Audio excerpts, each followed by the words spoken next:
नमस्कार, मैं हूं वीरेंद्र कुमार झा और आप इस समय देख रहे हैं खबर तक तक। खबर तक तक के धर्मानुरागी दर्शक वृंद, खबर तक तक के धर्मखंड के अंतर्गत आज मैं जिस कथा प्रसंग को लेकर आप सबके समक्ष उपस्थित हुआ हूं, उस कथा प्रसंग का संबंध देवादिदेव महादेव के छाया सती को अपने आगोश में लेकर तांडव नृत्य करने और श्रीहरि विष्णु के उनके छाया सती के अर्धदग्ध शरीर को सुदर्शन चक्र चलाकर उसे 52 खंडों में विभक्त कर पृथ्वी पर गिराकर शिव के आगोश से मुक्त करने से।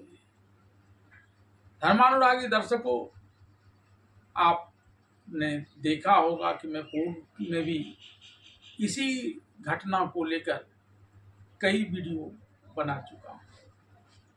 दरअसल इस घटना के पीछे इतने रहस्य छुपे हुए हैं कि एक एक कर कई रहस्यों का रहस्योद्घाटन करने के उपरांत भी कई रहस्य अनुद्घाटित ही रह जाते हैं और उसकी चर्चा बेहद जरूरी है। आज घटना वही है, लेकिन प्रसंग बदला हुआ है। बड़ा आश्चर्य लगता है यह जानकर कि देवादिदेव महादेव श्री हरि विष्णु के परम आराध्य, श्री विष्णु भी देवादिदेव महादेव के परम आराध्य हैं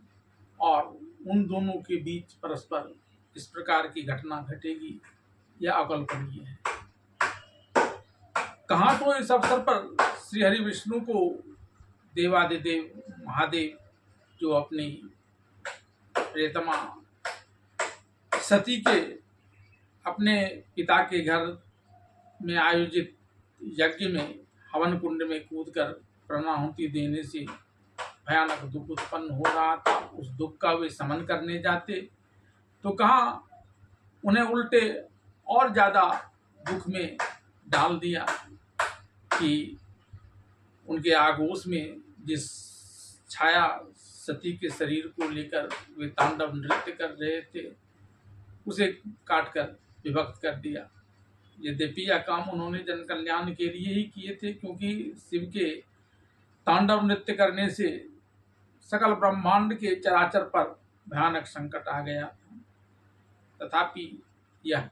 तो एक लोकोपवाद सा नजर आ रहा था। श्री हरि विष्णु तो अपने मन से कदापि ऐसा नहीं करते, तो क्या वे उस समय किसी माया से विमोहित थे,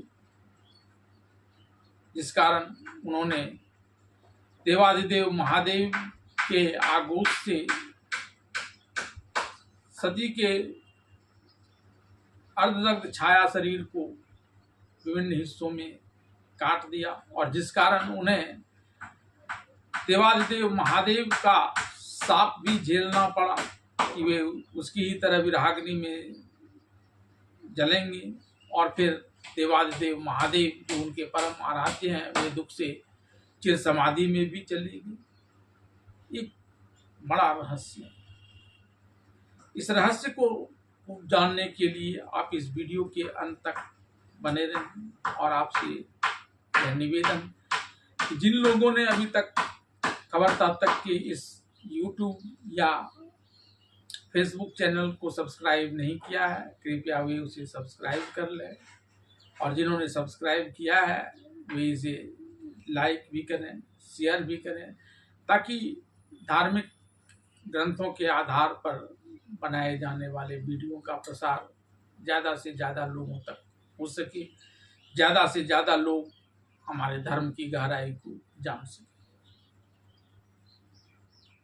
अब लौटते हैं मूल प्रसंग पर। जगदम्बा सती भी इस बात को जानती थी कि जब वे अपने पिता दक्ष प्रजापति के यज्ञ में आएंगी और यहाँ शिव का अनादर होते हुए देखेंगी तो वे कूदकर वहीं हवन कुंड में अपनी छाया शरीर से प्राणाहुति दिलवा देंगे और तब देवादिदेव महादेव को जब इस बात की जानकारी मिलेगी तो वे काफी दुखी होंगे और इस छाया शरीर के साथ ही अपना प्रेम प्रकट करने के लिए यहाँ आ जाएंगे। और वैसा ही हुआ। उन्हें इस बात का भी डर था कि कहीं देवादिदेव महादेव उस छाया सती के शरीर के साथ प्रेम विभोर होकर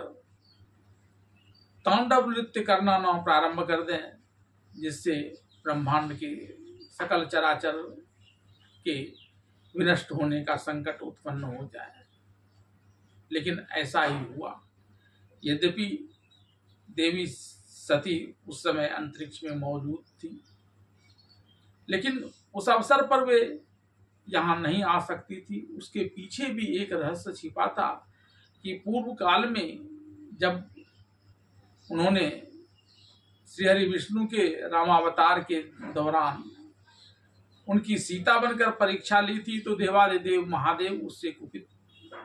होकर उनका सानिध्य छोड़कर चिर समाधि में लीन हो गई थी। वे देवादिदेव महादेव को भी यह बताना चाह रही थी कि जब देवादिदेव इस घटना के कारण उनसे विमुख होकर चिर समाधि में लीन हो गए थे, तो उन्हें अपार कष्ट हो रहा था। और ऐसा ही कष्ट का अनुभव उन्होंने भी उनसे दूरी बनाकर की। यद्यपि देवी सती या देवादिदेव महादेव इन कष्टों से परे हैं, कोई कष्ट उन्हें होना तो दूर दूर तक उसकी कोई संभावना नहीं है। वे हमेशा प्रेम मग्न रहते हैं, कष्ट तो हो ही नहीं सकता। यह तो लोकाचार के लिए, लोगों को बताने के लिए जगदम्बा सती ने और देवादिदेव महादेव ने विशिष्ट लीला की थी। लेकिन लीला के दौरान ही जब सती को यह लगा कि वे इस परिस्थिति में वहां आ नहीं सकती हैं देवादिदेव महादेव को तांडव नृत्य से रोकने के लिए, और इसमें होने वाला एक भी क्षण का विलंब समस्त ब्रह्मांड के चराचर को विनष्ट कर सकता है, तब उन्होंने श्रीहरि विष्णु का स्मरण किया। और जगदम्बा सती के स्मरण करते ही श्रीहरि विष्णु उनके समक्ष उपस्थित हुए और अचानक इस प्रकार से स्मरण करने के कारण को लेकर जानकारी चाहिए। तब जगदम्बा सती ने उन्हें तत्कालीन सारी परिस्थितियों से परिचित कराते हुए यह कहा कि आप देवादिदेव महादेव के शरीर में अर्धदग्ध मेरी छाया को 52 हिस्सों में विभक्त कर दें, जो उनके आगोश से मुक्त होकर इस भूलोक में विभिन्न जगहों पर शक्तिपीठ के रूप में प्रतिस्थापित होंगी, ताकि मैं लोगों के कल्याण के लिए तब तक कार्य कर सकूं। विशेष रूप से कार्य तो हमेशा करूंगी, लेकिन विशेष रूप से जो इस समय इस चिंता से शिव समाधि में चले जाएंगे, तो फिर इन प्राणियों के कष्ट हरण का सारा भार इस दौरान और आगे भी मेरी होगी। इसलिए आप मेरे शरीर, छाया शरीर को, जो मेरा शरीर नहीं है वह मेरी छाया शरीर है, और आप उसके 52 हिस्सों को विभाजित कर दें। और तब जगदम्बा सती के उस बात को मानते हुए ब्रह्मांड के सकल चराचर की रक्षा के लिए श्रीहरि विष्णु ने सुदर्शन चक्र से छिपकर देवादिदेव महादेव के आगोश स्थित उस छाया सती के शरीर को 52 टुकड़े कर दिए, जो विभिन्न स्थानों पर आज भी शक्तिपीठ के रूप में पूजित होती हैं और भक्तों की मनोकामनाओं को पूर्ण करती हैं। यद्यपि इसके लिए श्रीहरि विष्णु को देवादिदेव महादेव का शाप का भी सामना करना पड़ा कि वे उसकी ही तरह विराग्नि में जलेंगे, और ऐसा हुआ भी। लेकिन देवी सती के कहे अनुसार उन्होंने उनकी ही छाया शरीर को, जो देवादिदेव महादेव के आगोश में थी, ब्रह्मांड के सकल चराचर की रक्षा के लिए 52 हिस्सों में विभक्त कर दिया। इस वीडियो के साथ अंत तक बने रहने के लिए आप सभी का धन्यवाद।